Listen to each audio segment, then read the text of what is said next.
नमस्कार. आज आपण उत्तप्पा बनवणार आहोत. एकदम सोपी रेसिपी आहे. चला तर मग रेसिपीला सुरुवात करूयात.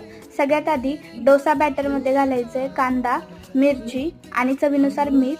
त्यामध्ये थोडं थोडं पाणी घालून त्याचं छान बॅटर तयार करून घ्यायचे. बॅटर जास्त पातळ नाही ठेवायचं आणि जास्त घट्टसुद्धा नाही ठेवायचे. पहा, अशा प्रकारे छान असं बॅटर तयार करून घ्यायचे. आता याचे उत्तप्पे बनवून घेऊयात. तवा व्यवस्थित तापला की त्यावर हे बॅटर घालून घ्यायचं आणि ह्याचे तुम्हाला हव्या त्या आकारामध्ये उत्तप्पे तयार करून घ्यायचे. पहा, मस्त जाळी आली आहे. आता पलटून घ्यायचं आणि दोन्ही बाजूने व्यवस्थित उत्तप्पा भाजून घ्यायचा आपल्याला. असं छान कलर आला पाहिजे. आता इथे मी अमूल बटर वापरले. याऐवजी तुम्ही नुसतं तेल वापरलं तरीही चालेल.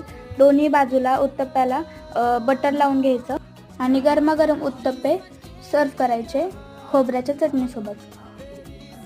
धन्यवाद.